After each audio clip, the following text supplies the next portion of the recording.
Live from downtown Bakersfield, 23 ABC News starts now. Good morning. Thanks for tuning in for 23 ABC News at 5 a.m. on this Tuesday. I'm Danielle Kernkamp. I'm Mike Hart. Glad you're here. Let's bring in Chief Meteorologist Elena Rusk, who skirted that 100-degree mark yesterday and says, we're going to hit it today? I think we're staying just below. Nice. Yeah, yesterday was 99, today 98. All right. Tomorrow 98. Wait, yesterday was 99? Yeah, it was 99 yesterday. So did we have our heat wave? No.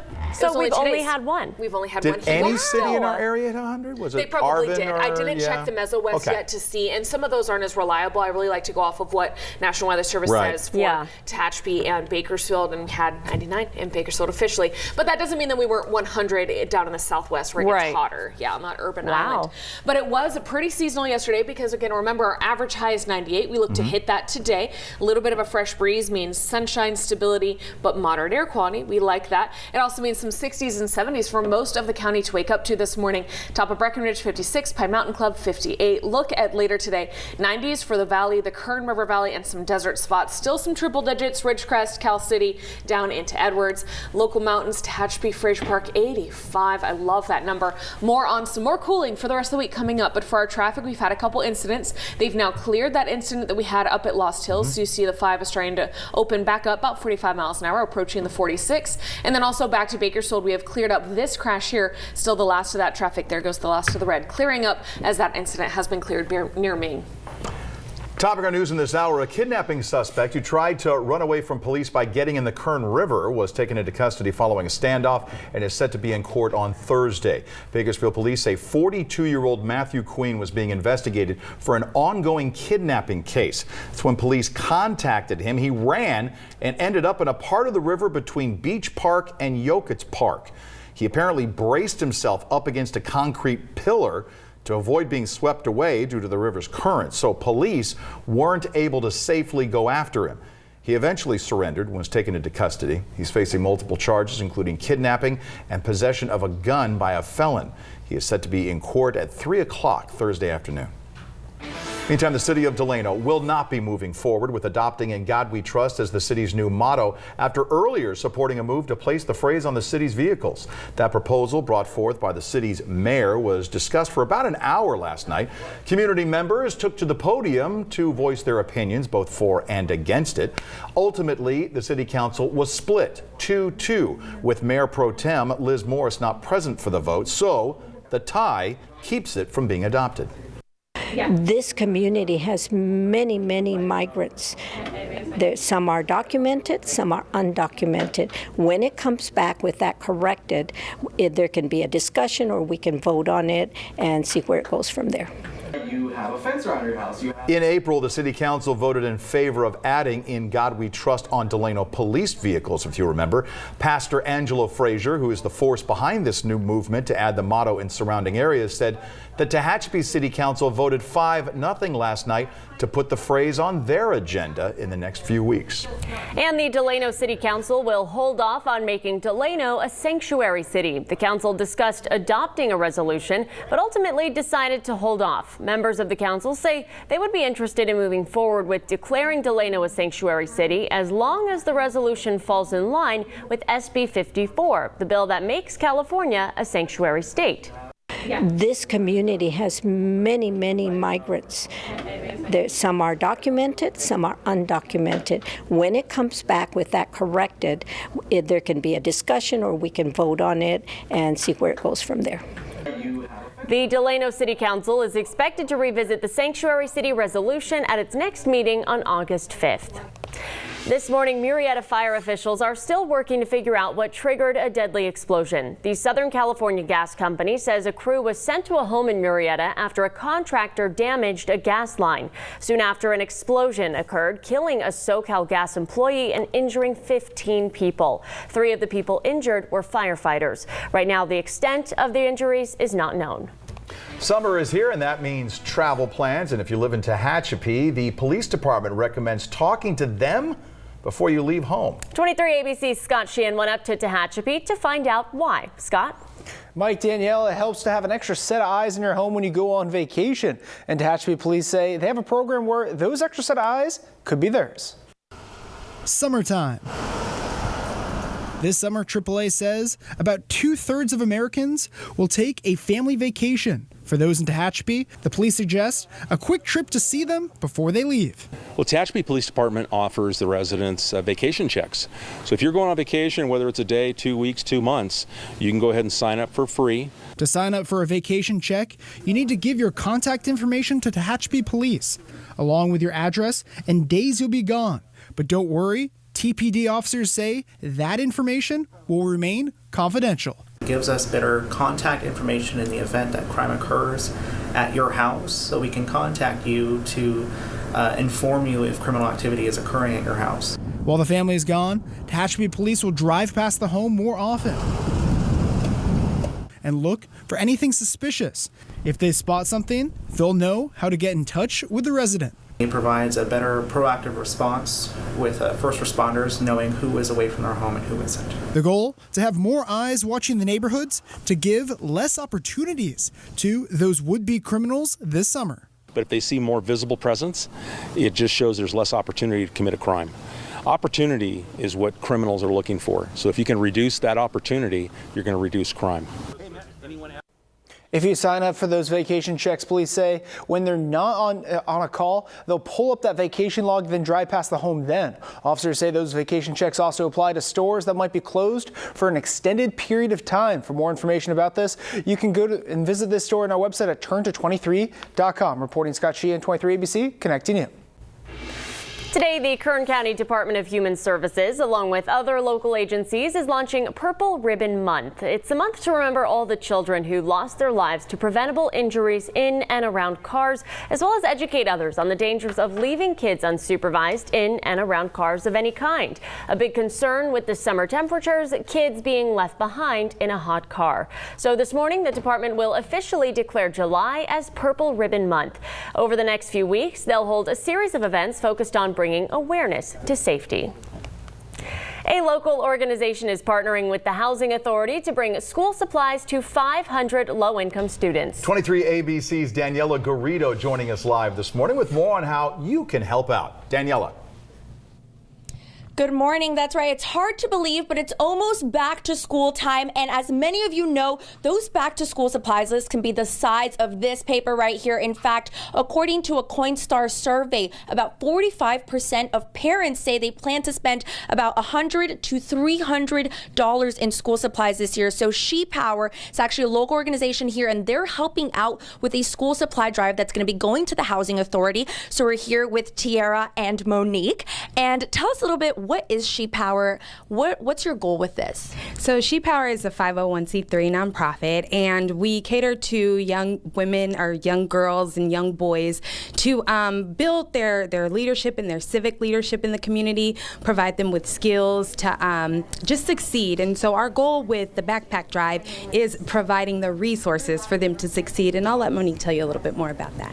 And Monique, why do you think it's important to have a back to school supply drive? What is the need here in the Bakersfield community? Well, what we wanted to do was alleviate the hardships that occur for some low-income families that can't afford to get everyone in their family back to school supplies. So we wanted to alleviate that and collect items like a backpack filled with what they need, so that we can alleviate that for families. Just, yeah. So for someone that does want to participate, wants to drop off some backpacks, where should they go? What should they bring? Okay, so what you can bring is anything on the back to school list drive to the Housing Authority, which is the address is 601 24th Street, Bakersfield, California 93301. That is the Housing Authority. So if you just bring that, bring any type of pencils, pens, a backpack. So She Power's goal is to give 500 youth backpacks filled with these items. So we need backpacks mostly. Right, yeah. We have gotten some donations. I don't know if I could say, but no worries. So their goal is 500 backpacks. If you guys want to participate, then she just gave you that address, but we'll also have that address on our website, turnto23.com. But for now, we're live in Bakersfield. Daniela Garrido, 23 ABC News, connecting you. As the country celebrates the 50th anniversary of the Apollo launch, still to come, this projection of a Saturn V rocket on the Washington Monument. Take a look at that. Isn't that cool? That's going to be on display from today until Thursday. Then on Friday and Saturday, a full motion projection with artwork and archive footage that recreates the Apollo 11 launch and landing. It's going to be on display on these screens next to the Washington Monument as well. It's called Go for the Moon. It's free and open to all. So if you happen to be in the Washington, D.C. area, definitely something to check out. Can I just buy a ticket to go, though? Yeah, it's awesome. I know, isn't it? Right? When would you ever get to be near one of those, right? So here's a look at that early morning glow over Bakersfield as we're looking off to the east. Perfectly clear skies. There is a little bit of a westerly wind, which is going to take temperatures down. So we're at 74 right now. That's the same as yesterday. Calm and quiet as you're having your breakfast with us. Maybe you're heading out to the bike path for a morning ride. Still really nice. 9 a.m. just getting to the low 80s and then sunny and warming for the rest of your morning. By lunchtime, still in those 80s, 89 at noon, and then getting back to those 90s, a little more seasonal. So if you want to take the dog out to the park and kind of work off some of that energy, 96 at 3 p.m. Then our high today looks to be 98. That's right on track for average this time of year. It comes with sunny skies, moderate air quality here on the valley floor. We've got a little more cooling coming at the end of the week. I'll show you that in the forecast coming up. Still to come here at 5, how to deepen a party divide in 280 characters. We'll have ongoing coverage of the president on Twitter and the backlash he's receiving this morning. Welcome back. 5:14 as we talk about a crash we have. There's an incident here on Krebs Road near Pescara Street, so off in a neighborhood with some debris in the lanes there. That's just to the south of Hageman and past Mohawk Street. So as I zoom you out, you see that's the only incident to talk about. Some overnight construction opening up. So there's those Bakersfield highways are in the green, and coming further out still more construction up in Tehachapi and down south on the 99. But everything for now on those major highways running in the green. The president's controversial tweets continue, and that has four congresswomen at the center of a fight over his comments. Well, it's now Republicans who are split about condemning or condoning them. ABC's Mona Kosar Abdi with the latest. The president reigniting his attacks on four freshman lawmakers that have been the target of his racist tweets. They hate our country.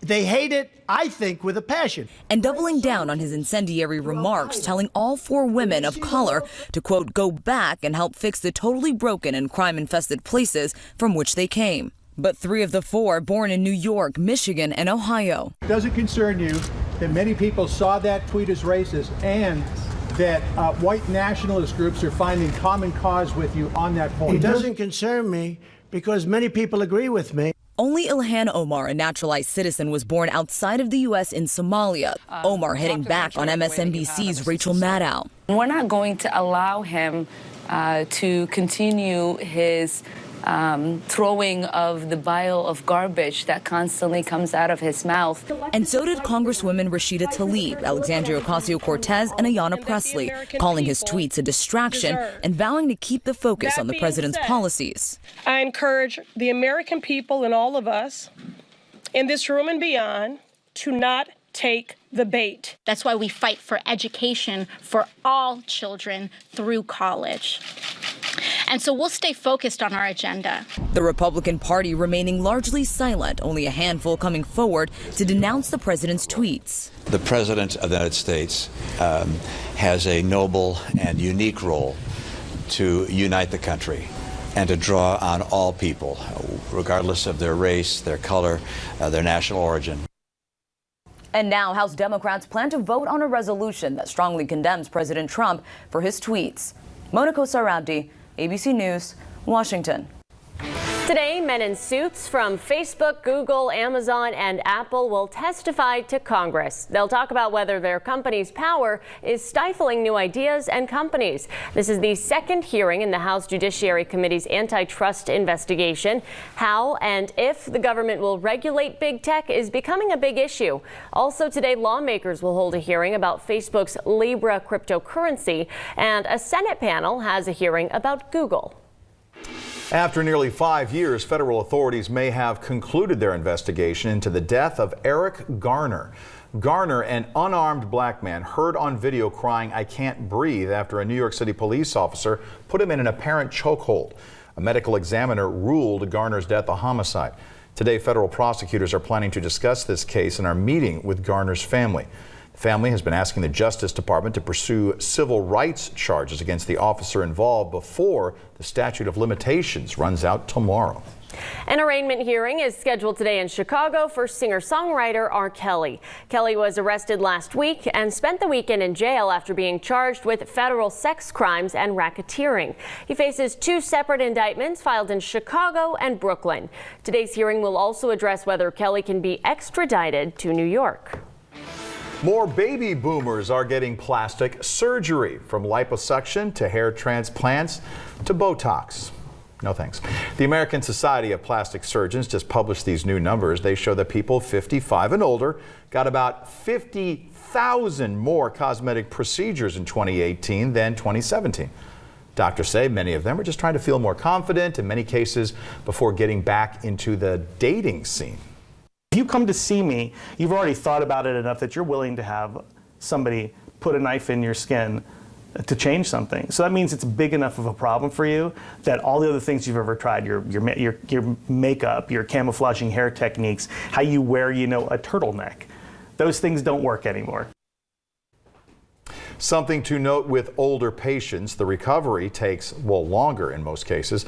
Some may also be prone to more bruising due to thinner skin. Surgeons say nutritional supplements that are taken before the procedure might actually help with that. All right, so there we go. Yeah. All right. So here's a look outside where it's perfectly calm and quiet and clear. We will be sunny and stable later today, but that's seasonal. All of those words mean average of high of 98 here in Bakersfield, right on track for where we should be here in mid-July. So we're waking up to some 60s up in the North County, 70s in the South Valley. Base of the Grapevine 69, up in Fraser Park 66, Tehachapi 63 at the Stour, Isabella 67. Now, there's really nice temperatures, even some 60s down into the desert where it will be sunny and dry later today. And so we're going to see a couple 100s popping up out there, but it doesn't look like we have any more 100s here on the valley floor. So yesterday was 99 in Bakersfield. That means we broke that streak of 100s we had over the weekend, which means it was not, in fact, our second heat wave of the season. We've now only had one in June. It was hot over the weekend, but not as hot as expected at 102 and 104. So as we see a little bit of cloud cover up to the north, that's just a weak trough coming through, which all for us means a breezy condition for the morning, leaving us with those seasonal temperatures this afternoon. The breezes continue into tomorrow, and then we start to set up a pattern on Thursday that will dig another trough into the area, which means more cooling. So over the next couple days, all of that is to say sunny skies, seasonal temperatures, average highs in those upper 90s here on the valley floor, but by the end of the week we're trying to get some mid 90s. That would be down below our average of 98 with just 94 and a fresh breeze on Friday. That should keep us with moderate air quality all week, and we'll still have those mid 90s on Saturday. Great weather. I mean, it's still hot, but below average for July. We'll take it, right? More seasonal Sunday and Monday next week. You see some high thin clouds coming through. That may be a little bit of monsoonal moisture kind of pushing toward Kern County, but then we look to heat up, stay dry after that. More 100s trying to return next week. Maybe another heat wave, which again, a heat wave is 3 days or more of 100s in a row.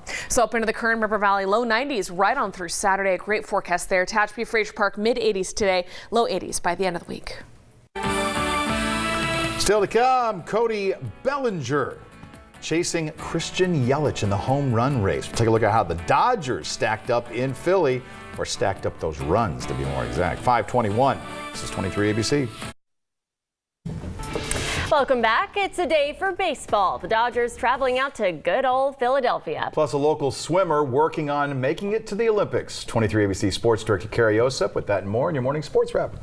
Welcome into 23 ABC Sports. The Dodgers, they couldn't have asked for a better first half, owning the league's best record, and they started out the second half just as hot, taking 2 of 3 from the Red Sox in a World Series rematch. Well, last night they went to Philadelphia to take on those Phillies and Bryce Harper. We're going to start this one in the 4th. LA getting a little creative for the scoring here. Austin Barnes steals home. The throw not in time. Dodgers go up 6-1, and just an inning later, Bellinger, Cody Bellinger that is, he's going to homer to right, his 32nd of the year to tie Christian Yelich. The Dodgers, they lead 7-1. But we're going to go to the top of the 7th, and Bellinger, he really wants to jump Yelich in this one. He now leads the league in home runs with a deep shot to center for his 33rd home run. He puts LA up 8-1. Those Dodgers win the slugfest 16-2. They now lead the NL West by 15 games. Well, the Los Angeles Angels are on a 4-game winning streak after opening up a series with the Astros yesterday and grabbing another win. But it was their game on Friday that many won't soon forget. And these are the times in sports that a story just reaches beyond the playing field and touches everyone who is a witness. Well, last Friday night, the Angels were hosting their first home series since the passing of pitcher Tyler Skaggs. And no one could have scripted a better game to honor their forever Angel. First, it started with Tyler's mom, Debbie, who took to the mound to throw out the ceremonial first pitch, a perfect strike. Emotions were already high in this one, and while the players wore Skaggs' number and his name, magic just happened. His best friend, Mike Trout, hit a home run for Tyler in his first at-bat, 454 feet. Yeah, there's a 4-5 in that number for a reason. And then it would go to the pitchers. As they would leave the mound, the game would remain hitless in the bottom of the ninth. Combined no-hitter, Felix Pena finishes it out. He throws the final out, ground out that is, and the teammates are just ecstatic. Mike Trout happy as well as he runs in from the outfield. The fans were there with signs and messages for Skaggs, and the players all took off their number 45 jerseys and laid them on the mound, cementing a memory these Angels will not forget. You know, I just thought it was a great idea, just to honor him for one last time, and it was a special moment for all of us as a team. The day after Tyler passed, it seemed to lift him up a little bit as a group overall, and we won that game. So, but you don't know until you're in the moment. It certainly felt early on in the game that was the emotions were lifting us up, or Tyler was lifting us up. Moment I will not forget as well. Most of Tyler's teammates shared that he was with them during that game, and hard not to believe that. And the 13-0 victory came a day before July 13th, what would have been Tyler's 28th birthday. Incredible. Well, rising junior Chris Rodgick just completed an impressive sophomore year at CSUB as one of the top swimmers in program history. And he now has a chance to make a little more history, not only for his school, but for his home country of Croatia, as he is set to compete in the upcoming FINA World Championships in South Korea, the first runner to represent in that world competition. Rodgick was selected to represent Croatia in the championship back in June, and he'll compete in the 50-meter backstroke with the possibility to compete in the 100-meter back as well. And he just finished up his last practice in Bakersfield yesterday before he makes his way to South Korea, and a strong showing there could help his dreams of reaching the 2020 Olympics. You know, this is the fastest meet in the world. The next step is the Olympics. So certainly having someone swim that caliber from CSUB is huge for us. I'm very excited, yeah. I'm very honored to represent my country. This is the first time I'm on the senior team, actually, or like represent Croatia for all ages, and especially at a world meet like this, so I'm pretty psyched. Rodgick won 4 national titles last summer in the Croatian junior team, or on that team, excuse me. And at CSUB, he already owns a school record in the 100-yard backstroke while ranking 3rd all-time in the 200 back and 200 individual medley. These World Championships begin on July 21st, and we will be cheering you on, Chris. Good luck to you. For 23 ABC Sports, I'm Carrie Osep. Have a great morning, everyone. Go Runners. Still much more to come in our next half hour. We are halfway through Amazon's biggest sale of the year, but these workers, taking time out to protest. Yeah, today, anything but Prime, they say. That and much more straight ahead. Live from downtown Bakersfield, 23 ABC News starts now. 3, 2, 1, 0. All engine running. Liftoff. We have a liftoff. 32 minutes past the hour. Liftoff on Apollo 11.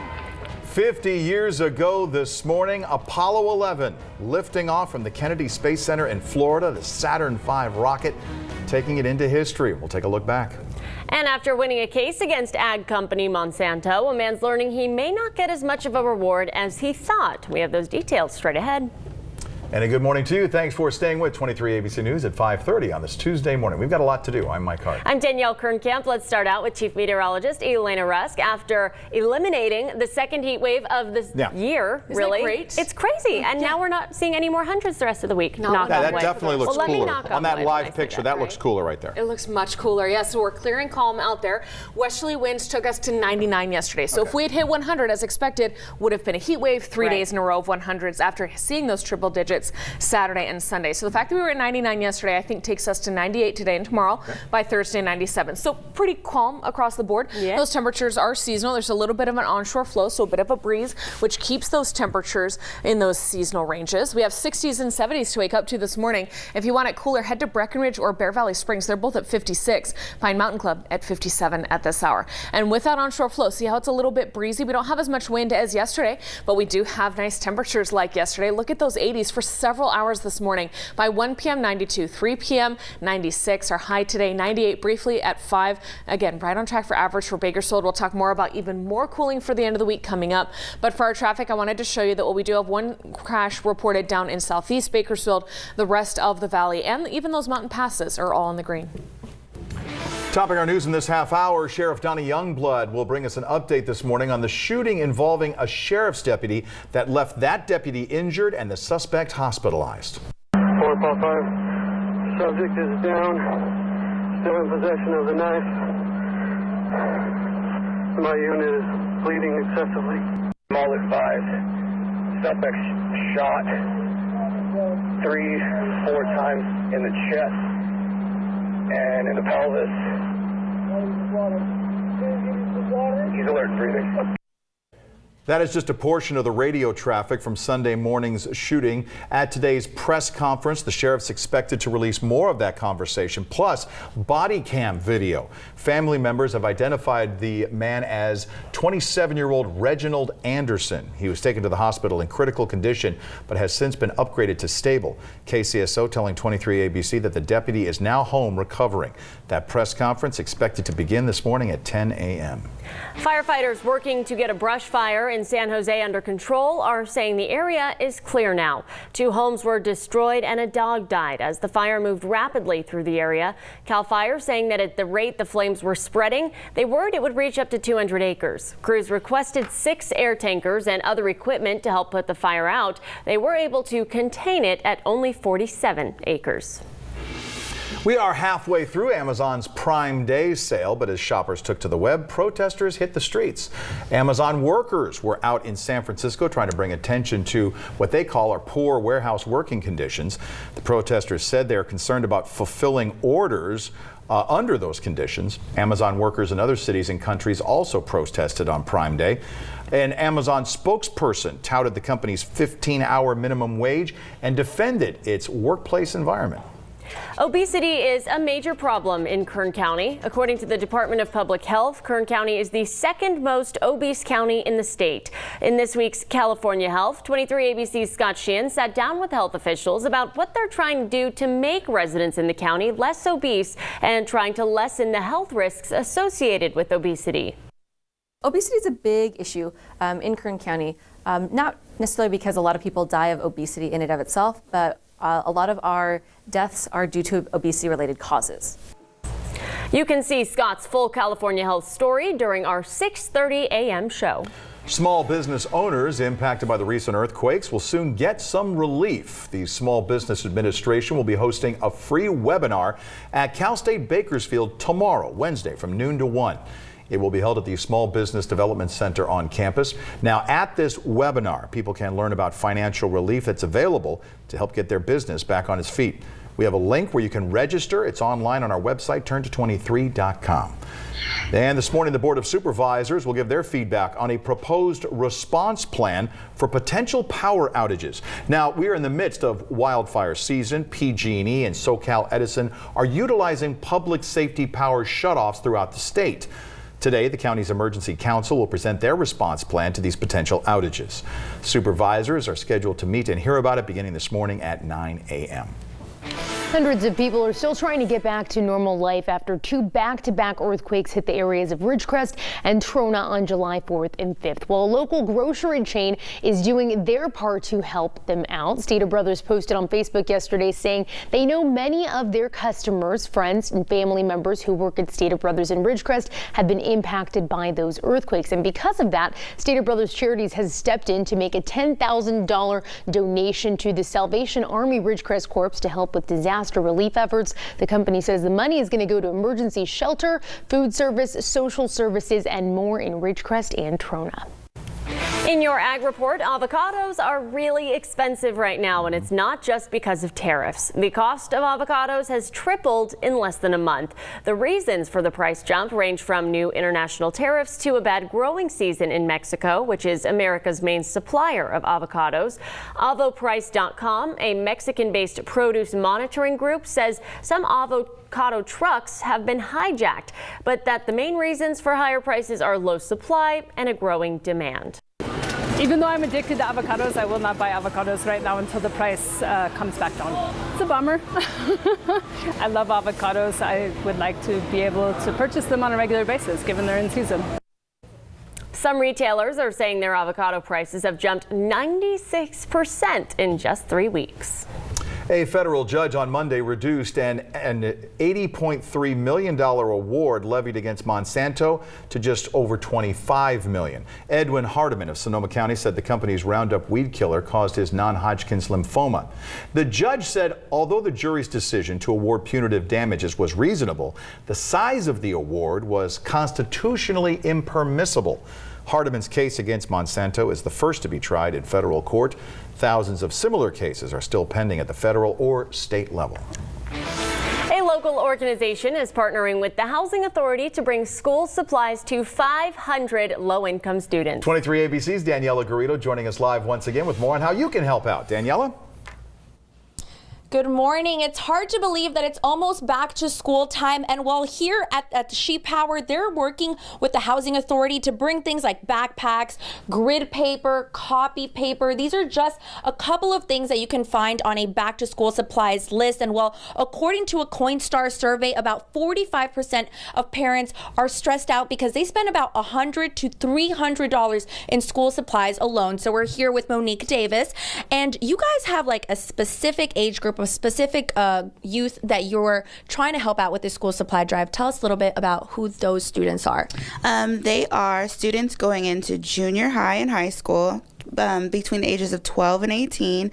We're trying to make sure that we can alleviate the stresses and the hardships of school supplies for that age group. Normally, from what I've seen, the school supply drives usually are for the younger kids, the Dora Explorer backpacks, and then we have these junior high and high school students who, what I thought when I thought about this was the forgotten youth, the youth that actually need the supplies in their age group, you know?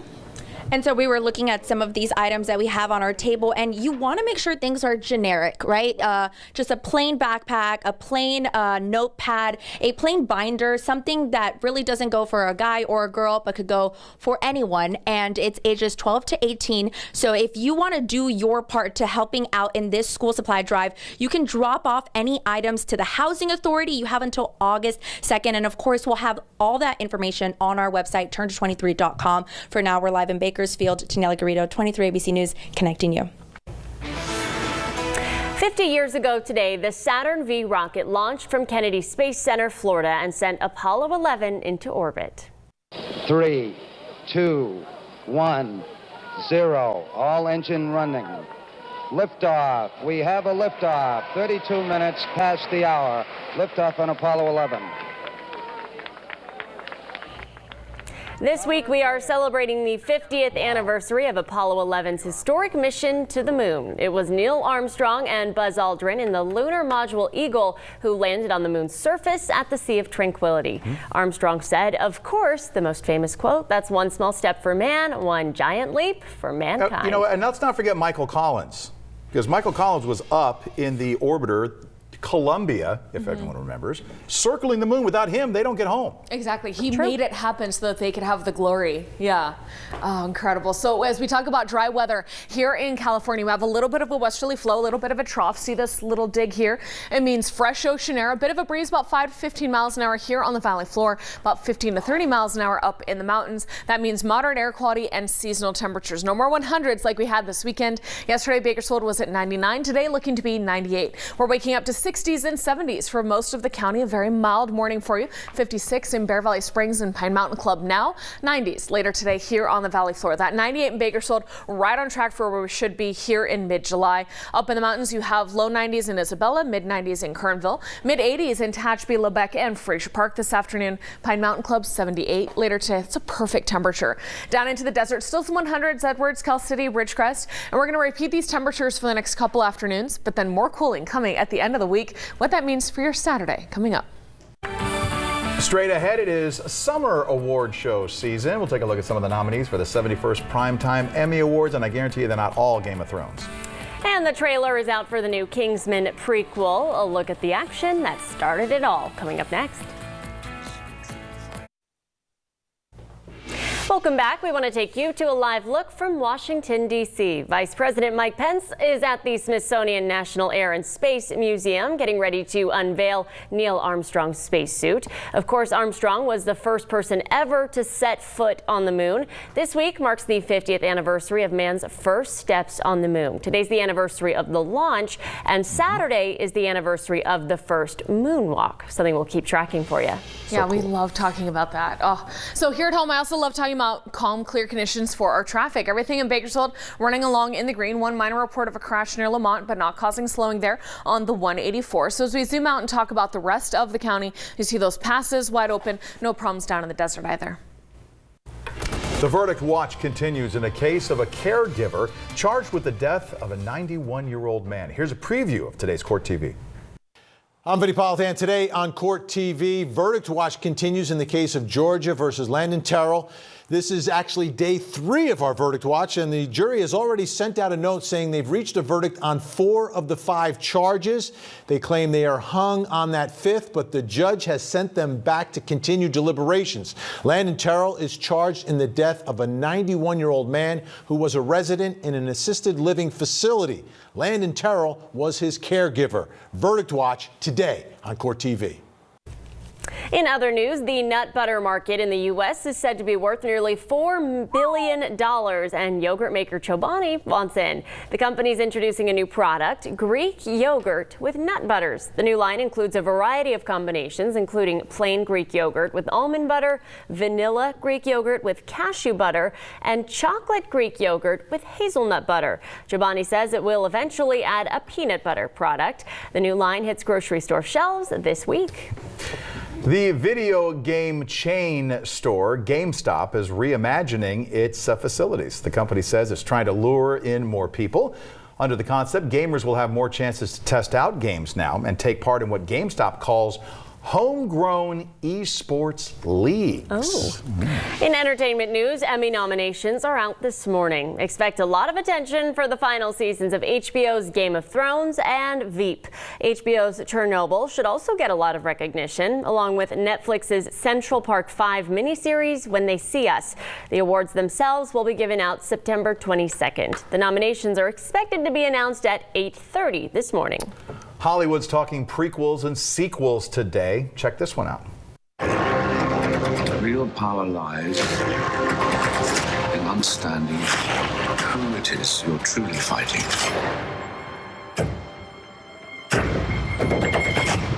And how they can be defeated. Ooh. All right, that's your first look at The King's Man. It's a prequel to Matthew Vaughn's Kingsman movies. Vaughn returns as the director. The King's Man lands in theaters next February. Gotta wait a little. Well, it won't be in person, but we're helping you see today's partial lunar eclipse. It starts at 4:07 Eastern time today and goes for about 4 to 5 hours. Peak eclipse happens just after 5:30 Eastern time, according to the Royal Astronomical Society. That's when 65% of the moon's surface is going to be eclipsed. If you want to see today's partial eclipse, you'll have to live stream it because, of course, it's happening on the other side of the world. The Royal Museum's Greenwich is streaming that event. It's kind of nice that we have plenty of time to catch it, even before our bedtime. So right? yeah. Cool. Yeah. Just stare at the computer screen. Yeah, that's a great way to fall asleep. That's so true. Yeah, and I love that kind of stuff. Too bad we can't see it here at home, but thank you for that coverage and a neat way to watch it too, which we love. Things calm and quiet, which we also love to wake up to this morning. 60s and 70s countywide, but a couple 50s out there for the top of Breckenridge, Bear Valley Springs, and Pine Mountain Club at this hour. 74 here in Baker. So we're going to hold on to those 70s until the 9 a.m. hour with perfectly sunny skies. We're then in the 80s, 9 a.m. 3-hour lunch hour, and some 90s after that. You're seeing a little bit of cloud cover up to the north. No rain out of this next system, but it is digging down a trough, which means some fresh westerly winds the next couple afternoons. By Thursday, we start setting up an even better pattern to try and drop temperatures more for the end of the week. That means all of that rain and that cloud cover is really up into Washington State and Canada, but we get the influence of the fresh westerly winds the next couple afternoons. That means moderate air quality today. We should hold on to the moderate air quality through the end of the week as temperatures are stable, right on track for average the next couple afternoons, then down to a breezy 94 on Saturday, holding on to those mid-90s, down below our average of 98 for Saturday. Great weather for whatever you have planned. Then slowly climbing up those upper 90s, pretty seasonal early next week. And then we're going to try and get some more 100s coming back, but not for a week from now. And even then, we're talking right around that 100-degree mark. So far in the extended future cast, we don't have any 105s, 110s like we can tend to see as we get toward the end of July. So pretty exciting out there. Low 90s in the Kern River Valley right on through Saturday, then mid-90s early next week. Tehachapi Fraser Park, some mid-80s today, and then low 80s for tomorrow, right on through your Saturday forecast. Still to come, a fishy story out of New Zealand involving two overeager sushi lovers who go to great lengths to camp out at their favorite spot. We'll explain this coming up. And later, a pyramid reopens its tombs after over 50 years. Coming up next on 23 ABC. Welcome back. A couple of penguins went out for sushi, right? And they had to be removed twice. The little blue penguins were spotted outside a New Zealand train station, bedding down under a sushi truck. They were released back into Wellington Harbor, but get this. Then they crossed traffic and went back to the same sushi place. Good sushi. Yeah, wildlife officials think that they were shopping around for a place to nest. And they're okay, by the way, just a little bit full. Egypt is opening an ancient 4,600-year-old pyramid to tourists, not penguins. The so-called Bent Pyramids, about 25 miles south of Cairo. It's been closed since 1965 for repairs. Now, this massive restoration project included fortifying the entrance and the inner rooms that lead to the burial chamber. Archaeologists do say that they found hidden tombs as well as mummies and masks during the nearby excavations that began last year. Breakfast chain IHOP is commemorating its anniversary today by selling a stack of its signature buttermilk pancakes for only 58 cents, which is a nod to its founding year in 1958. IHOP was founded by two brothers, actually, Al and Jerry Lappin, who discovered their inspiration in the tropical taste of coconut syrup and a local restaurant that's centered around pancakes. The first restaurant opened in a suburb of Los Angeles, but today's deal is available all over the U.S. from 7 a.m. to 7 p.m. You could have breakfast for breakfast or breakfast for dinner. I love breakfast for dinner. That's pancakes all day, every day. Yeah. That's so fun. Hey, so we're at 74 here in Bakersfield. If you're getting up to go have those pancakes this morning, getting that hot coffee going. Later on this afternoon, still a warm one, but right on track for average with those upper 90s today, tomorrow, and into Thursday. Fresh breeze means mid-90s down below average Friday and Saturday. Perfect timing. Back up in those upper 90s, which is seasonal early next week. And then we're going to try and get some more 100s coming, but not until at least a week from now. Still to come in our next hour, the president is standing by his tweets. We'll tell you how Democrats are responding in this ongoing back and forth. 5:57, we're headed to the top of the hour. Keep it here. This is 23 ABC.